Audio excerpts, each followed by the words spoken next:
Syria can become a country where everybody can speak their mind, with equal rights and representation for all, men and women alike, beyond faith, ethnicity and ideology, a country with no place for sectarian violence.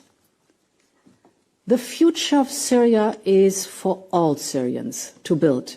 This is my video update on this Friday afternoon, March the 21st, coming to you from Limassol, Cyprus.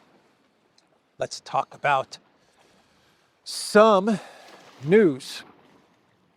And let's start things off with the Ukraine military hitting the Sudzha gas metering facility. Russian energy infrastructure hit by the Ukraine military. I think this is the second attack on Russian energy infrastructure, either the second or third, since the brokered ceasefire between Trump and Putin, which called for a 30-day pause on attacks on energy infrastructure in Russia and Ukraine. And it looks like the Zelenskyy regime is not paying much attention to the energy infrastructure ceasefire. Not sure what they hit the facility with, drones or artillery, but the damage looked pretty extensive. This appears to be a pretty big attack on the gas metering facility in Sudzha. Of course, the Trump White House, they're seeing all of this, and the Russian Foreign Ministry, they're making sure that the Trump White House, the United States, is seeing the Ukraine military break the ceasefire. The whole world is seeing the Ukraine military break this 30-day pause on energy infrastructure. Maria Zaharova said, the question now is how Washington will continue to manage the crazed terrorist scum. So I don't think Russia has hit any Ukraine energy infrastructure since the ceasefire came into effect. So this is going to reflect very poorly on the Green Goblin. This is not going to be good for the Zelenskyy regime, the fact that they continue to break this ceasefire. I'd give it another week or two. And if the Zelenskyy regime continues to strike Russian energy assets, then I imagine Putin's going to call up Trump and say, look, this 30-day ceasefire on energy infrastructure didn't work. There's no need to continue with this pause. We're going to relaunch our strikes on Ukraine energy infrastructure, and we don't even need to talk about ceasefires with the Black Sea or anything like that either, because obviously Ukraine is not going to honor those ceasefires, and the Trump administration, they're going to have to agree with Russia, because everyone can see that Ukraine is hitting Russian energy facilities. Of course, the Zelenskyy regime, they've probably been ordered by their 008 Keir Starmer handlers to sabotage whatever agreements Russia and the United States come up with. So none of this is surprising. What will be interesting is to see how the United States and how the Trump administration reacts to Zelenskyy's behavior, right? How is Trump going to react to all of this? So that's the news coming out of Sudzha. And the Green Goblin actually said in a statement yesterday that the readout from the White House, which claimed that Trump floated the idea of of Ukraine giving up its power plants and energy facilities to the United States. The Green Goblin said that that readout is false, that he never talked about this with Trump. And the only thing that he mentioned to the US president with regards to power plants or energy was the Zaporozhye nuclear power plant. That's the only thing that he talked about with Trump. Zelenskyy contradicts Trump on call details. U.S. ownership of nuclear power plants was not under discussion, the Ukrainian leader has claimed. What did the Green Goblin say? Let's find the quote here. What did the Green Goblin say? When asked about the call at a press conference, Zelenskyy insisted that he had not offered the U.S. the opportunity to acquire the facilities. He stated that the conversation focused specifically on the Zaporozhye nuclear power plant and the possibility of U.S. investment in it. The president, Trump, asked, "What if we have an understanding that America would rebuild it?" I replied, "If you want to upgrade it and invest money, we can discuss that with you, but our conversation was limited to this single station," Zelenskyy stressed. This single station, which is under the control of Russia. What is Zelenskyy talking about, man? What kind of conversation did he have with Trump, or that he claims to have had with Trump, that was focused on the Zaporozhye nuclear power plant, controlled by Russia for 2+ years now? What did he tell him? If you want to invest in the Zaporozhye nuclear power plant that Russia currently controls and will probably control for forever, then go ahead, invest in the Zaporozhye nuclear power plant. Is that what Zelenskyy told Trump? Doesn't make any sense. It doesn't make any sense. The fact that they were even talking about the Zaporozhye nuclear power plant is ridiculous. So someone's BSing. Is it Trump? Is it Zelenskyy? Is it both of them? Who is BSing with this energy infrastructure talk? Rare earth minerals part 2, right? Yeah, Trump is toying with the Green Goblin, man. I think the U.S., the Trump administration, they're messing around with the Green Goblin, and the Green Goblin, he's taking the bait. He's taken the bait, and now he's going to the media, and he's giving all kinds of different scenarios as to what was talked about with Trump, contradicting the White House readouts. I never talked about giving up Ukraine's energy. All I talked about was the United States investing in the Zaporozhye nuclear power plant. That's all we talked about. Nothing else. So that was Zelenskyy's statement.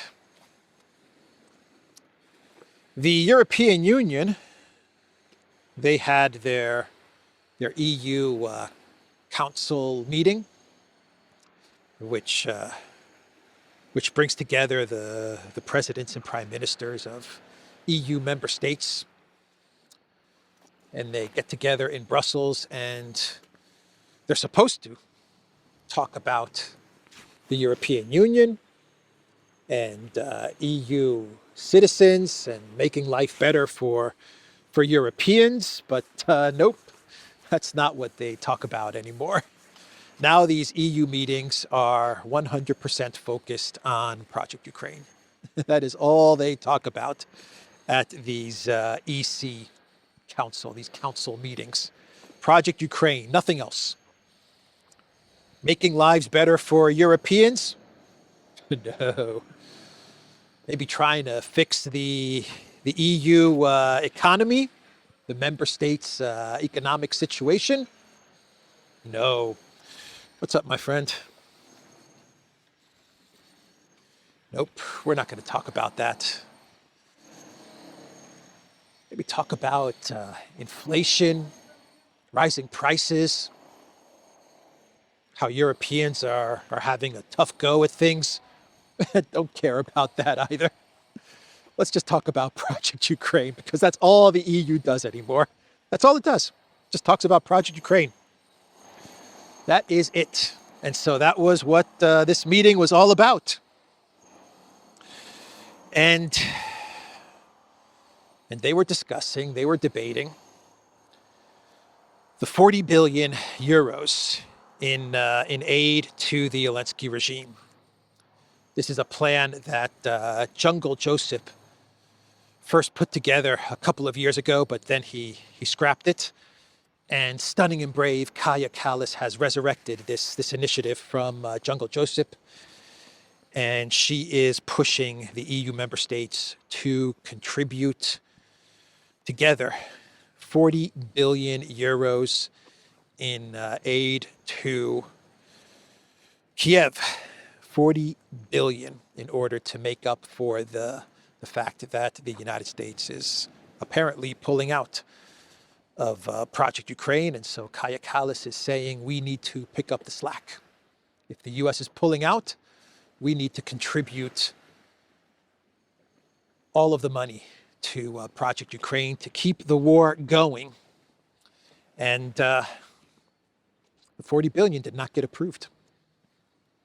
Her plan completely failed. Politico reports EU plan to send more military aid to Ukraine in shambles. The bloc had aimed to send billions in military aid and artillery ammunition to Kiev, but member countries split on the plan. Europe's top diplomat, Kaja Kallas, had high hopes of being able to mobilize as much as 40 billion of military aid, 40 billion euros of military aid, to shore up Ukraine's position on the battlefield and strengthen its hand in upcoming talks with Russia. But as EU leaders wound up their gathering in Brussels on Thursday, the plan lay in tatters. Tatters, not quite dead, but dramatically downgraded from its original ambition. In tatters. Tatters, I tell you. I love that word. Tatters. Tatters. The plan is in tatters. It's in shambles, according to USAID Politico. So what is going on, man? Yeah, Kaja Kallas wanted 40 billion. From what I understand, Spain, Italy, Portugal, of course, Hungary, Slovakia, all kinds of countries, all kinds of EU member states, they came out and said, no, we are not going to be on the hook for 40 billion to the Green Goblin. Not going to happen. So then Kaja Kallas, embarrassed, very much embarrassed and humiliated, she then said, how about 5 billion? Yeah, no joke. She said, let's put together 5 billion and we'll use that money to purchase artillery shells. And you know what happened? That also did not fly. Yeah, that did not get, from what I understand, that did not get approved either. Kaja Kallas made the argument that there are artillery shells on the market right now, that if the EU just put in 5 billion euros, they could then purchase these artillery shells and deliver them to the Zelenskyy regime so that the war can continue at least for another couple of weeks. But nope, that also was not approved. They've tried the artillery shells thing in the past. They wanted to deliver 1 million artillery shells. This was about a year and a half ago. This was, once again, Jungle Joseph's plan. And all they could put together, and Pavel, and Pavel. It was Borrell and Pavel, and all they could put together, when all was said and done, was 300 or 400,000 not even 400,000, I believe 300,000 artillery shells to Ukraine. And they paid a crap load of money, very expensive, to get these artillery shells. And a lot of them were duds. A lot of them were just crap. And the Ukraine military even said as much. They said, why are you giving us these crappy artillery shells, of which the EU paid a premium for, because they went out into the market.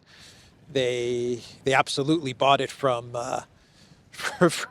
black market dealers, no doubt about it, and other weapons dealers, right? So all these guys, they saw the EU coming. They said, all right, come here. We're going to jack up our prices. We'll get rid of all of these crappy shells. We don't care if they're good or not. Pay premium for them. The EU was desperate. They paid premium for these shells. They handed them over to the Ukraine military, and it was a complete disaster. And Kallas wants to do this again. She wants to do this one more time because she didn't learn from the first time around. But nope, not going to happen.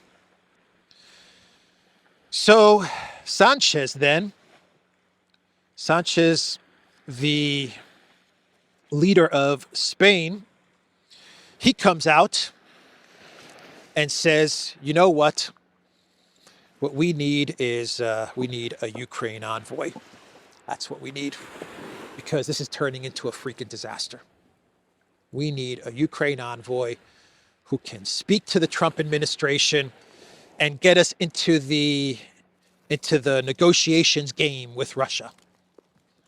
Because with Kallas, it's not going to happen. She's just way too militant.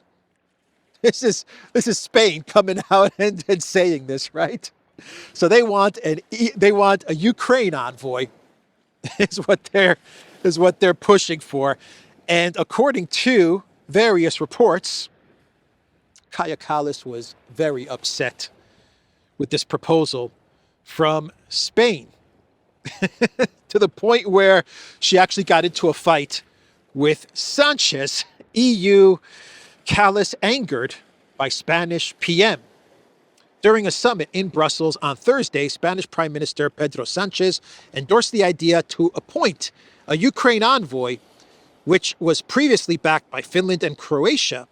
We need a negotiating team and a representative that speaks for European citizens, Sanchez told reporters.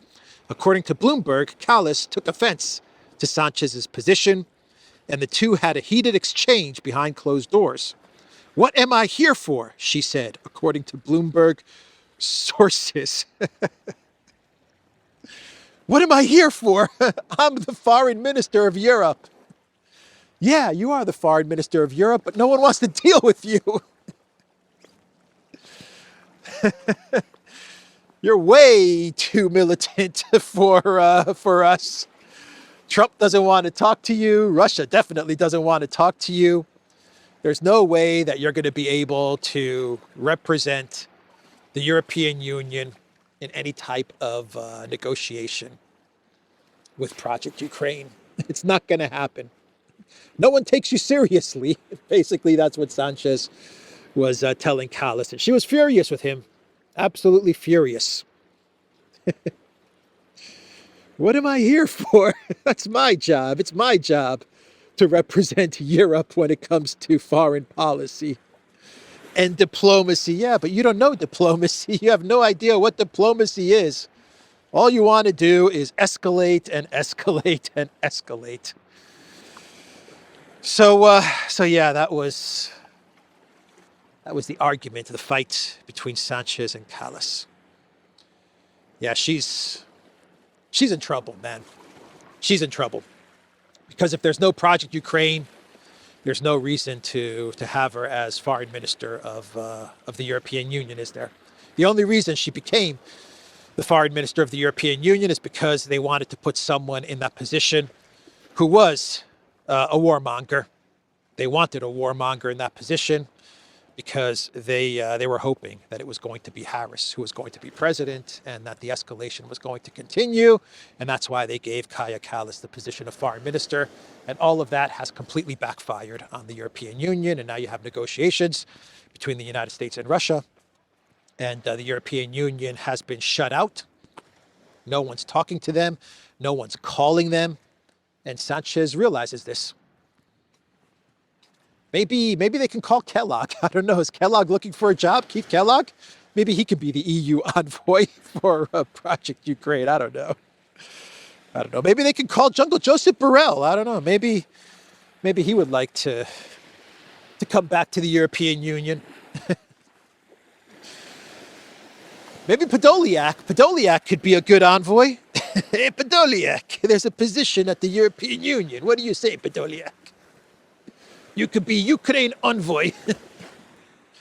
Anyway, Sanchez was not done with Kallas. Man, Sanchez on the attack. Sanchez was not done with Kallas. He then went after Ursula.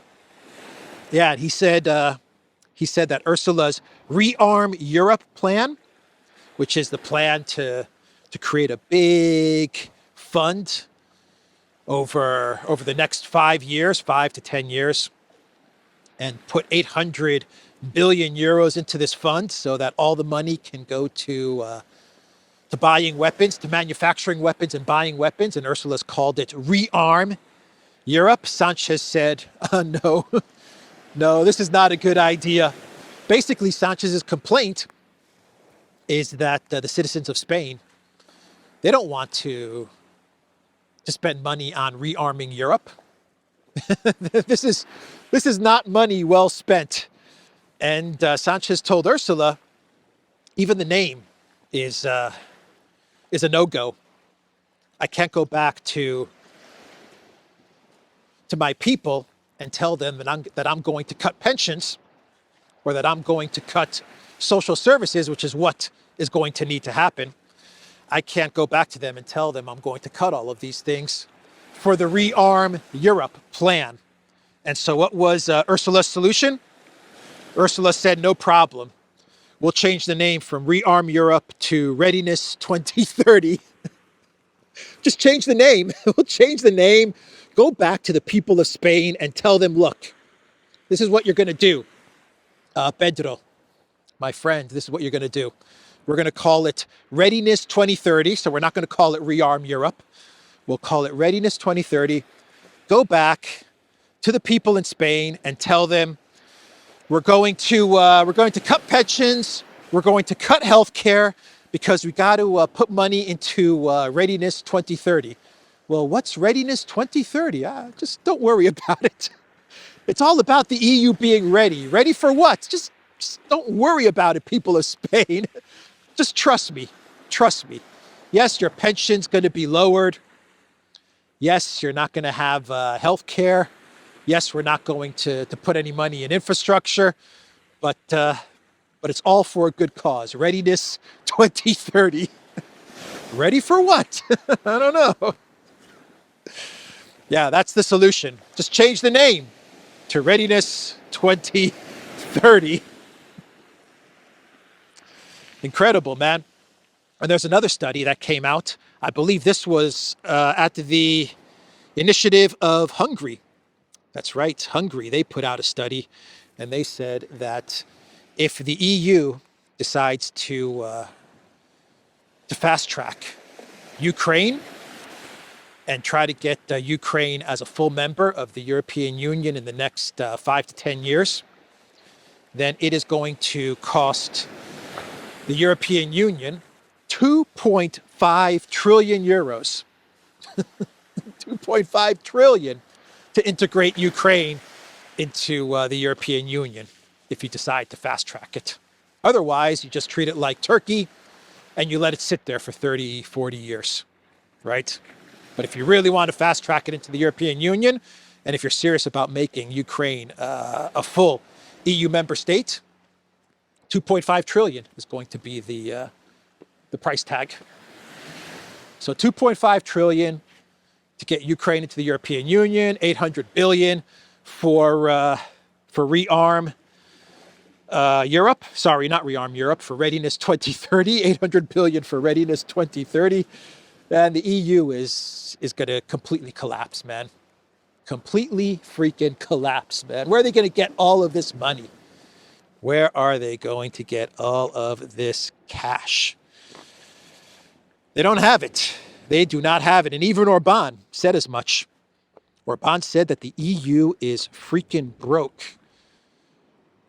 He said that the EU is feeding Ukraine empty promises. And then he said the EU doesn't have a single penny left. It has spent all of its money, Orban told the YouTube channel Patriota. The EU talks about wanting to continue arming Ukraine, maintaining the Ukrainian army, and funding the functioning of the Ukrainian state, but can't find any money in its pockets. I think it's empty promises, the Prime Minister added. Orban stressed that the conflict has taken a toll on the economies of EU members. He urged Brussels to support Trump's efforts to mediate a peace between Russia and Ukraine. We must not allow Hungarian families to continue to pay for the economic consequences of the war, he said. So Orban did not vote in favor of this 800 billion fund, this defense fund that the European Union is creating. He said that Hungary does not want to be associated with a pro-war fund. So that's the situation there. And there are some thoughts about where the 800 billion could come from. Where is the European Union going to get 800 billion euros to sink into defense? And one of the ideas being floated around is that the EU, instead of cutting pensions and social services, what they can do is that they can cut their climate policy. This is coming from Politico. How to get the money for Europe's defense. Currently, the EU spends a third of its entire budget on climate policy. Just last year, the price tag for buying things like solar panels, wind turbines, transmission lines, electric cars, and chargers was 367 billion euros. This amount alone could fund Europe's need for defense spending. The EU's extremely high energy prices also drain the continent's growth rate, leaving less money for all other priorities. Currently, the cost is already beyond another 1% of GDP, and towards 2050, it will escalate to about 10.5% of GDP, or some 3.3 trillion annually. So basically what Politico is saying, and what the analysts are saying, is that what the European Union can do is that they can ditch their entire climate policy and just take that money for the climate and move it over to weapons, to defense. The problem that they have is that if they stop spending on solar and turbines and all of these things, transmission lines, electric cars, if they completely ditch all of this stuff, then where are they going to get their energy from? How are they going to compensate for the fact that they have cut out Russian energy, cheap, reliable Russian energy? Maybe if they had the Russian energy, then they could cut some of these programs. But they don't have that anymore. Now they're buying expensive LNG, very expensive LNG, from Russia, from Qatar, from the United States. So they're kind of in a bind, the European Union. Yeah, they could cut some of their climate initiatives, some of their climate policies, try to cut down on their energy prices, but you're not going to be able to cut down on energy prices if you're buying very expensive LNG, and you're going to need alternative sources of energy if you're not connected to the Russian gas pipelines. So that's the situation at the EU Council meeting, which wraps up today from the 20th to the 21st. And Deutsche Welle, the German state media outlet, they are reporting that the European Union has decided against stealing the Russian frozen assets. That's what we're talking about. Stealing the Russian frozen assets. The European Union said that they're not going to be able to take this 250 or 300 billion in Russian frozen assets. Basically, they're concerned about legal issues, and they're also concerned about trust trust in the EU financial system were they to steal these Russian frozen assets. But they are going to continue to steal the interest. that they're going to continue to do, but they're just not going to take the 250 or 300 billion. So it looks like this Russian frozen assets saga is coming to an end. The interest will continue to be stolen. The money in Euroclear will stay where it is for now. So let's talk about flip-flopper Macron. Flip-flopper Macron. He is, according to various reports, looking for an alternative to the Stammer coalition of the Willing Plan. Stammer's plan to send UK, French, and any other European country peacekeepers to Ukraine should a ceasefire be agreed on by Trump and Putin. And Macron, he is now trying to figure out some other options outside of the Stammer coalition of the Willing Plan, and he is looking at the United Nations. Macron exploring UN alternative to Stammer's Ukraine plan. The problem is that if the United Nations were to agree to some sort of Macron peacekeeper plan, then it would need the approval of the Security Council, which would then mean it would need the approval of Russia. That's right. Russia's on the Security Council. China also on the Security Council. And they would never approve any type of Macron-sponsored, Macron UN-sponsored peacekeeper plan into Ukraine. So that plan is not going to fly. And Macron posted on X today, he posted, next Thursday in Paris, we will hold a summit of the coalition of volunteers in the presence of President Zelenskyy. This meeting follows last week's gathering of military chiefs of staff in Paris and today's meeting of operational deputy chiefs in London. We will finalize our work to support the Ukrainian army and build a sustainable and resilient military model to prevent future Russian invasions. We will also define the security guarantees that European forces can provide. To protect peace is what we want.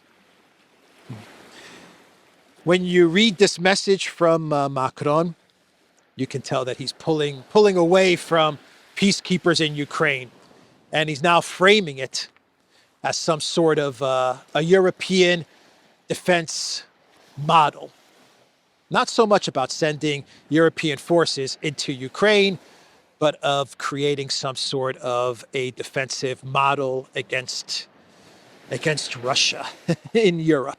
That is what he's talking about here. So that's from flip-flopper Macron.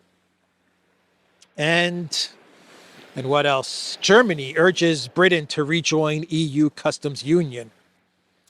Yeah, the Germans, they're telling the UK, they're telling 008 Stammer, you know what? If you're going to be spending so much on military and putting such a focus on building up UK defenses, why not just join the EU? Let's sign some more agreements. Let's sign a customs union agreement or rejoin the customs union. They already have all kinds of agreements, the EU and the UK, but Germany's saying, let's get you back into the customs union officially. And that way, your defense initiatives and your defense policies can become our defense initiatives and our defense policies and our defense budgets and spending, which is exactly what Stammer was looking to do when he started this whole coalition of the willing thing up. And we talked about this in a video on the Duran, and Alexander, about a week ago, actually mentioned that one of the goals of Stammer, as he pushes this coalition of the willing and peacekeepers in Ukraine and focusing on military spending. One of his goals was to figure out a way to push the UK back into the European Union. Maybe not officially back into the European Union, but unofficially back into the European Union to reverse Brexit. That's why Stammer is going on and on about coalition of the willing and spending money on defense with European partners and protecting Europe against Russia. He wants to reverse Brexit as best he can. So let's do some clown worlds and we can wrap up this video. Not a clown world, but I'm just looking at my X feed and I see that, well, maybe this is a clown world. I see that Annalena 360 is back in Syria. She's back in Syria.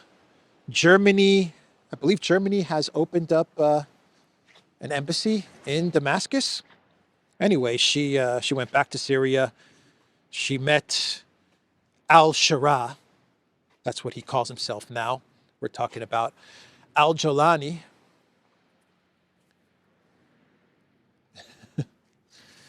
She met with al-Jolani. No handshake, none of that. And he sat quite far away from Annalena 360 as they met each other. So yeah, she's got a thing for these types of leaders. I think Annalena has a thing for Zelenskyy types. She has a thing for the al-Jolani types. Very strange. Anyway, that happened yesterday. And what else? And clown worlds. Let's do some clown worlds. So Ukraine is using McDonald's. The Ukraine military, the Ministry of Defense, is using McDonald's to recruit soldiers to go to the front lines. And they put out this slick advertisement, this video short of some guy coming out of a McDonald's with cheeseburgers.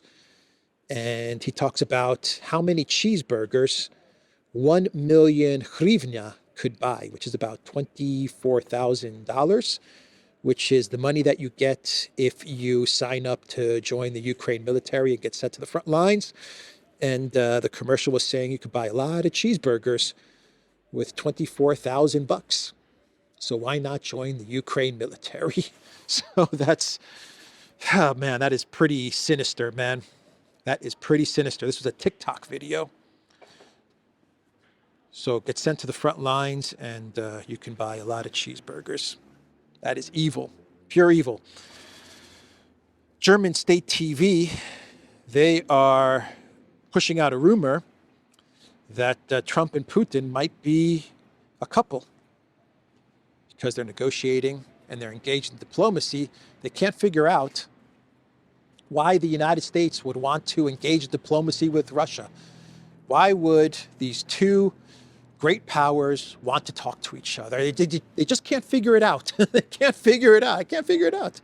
Why would the United States of America want to talk to the Russian Federation? It doesn't make any sense. So the explanation, according to German media, is that there must be some sort of a thing between Trump and Putin. Which is, when you think about it, which is pure projection, because we all know how European leaders feel about the Green Goblin, right?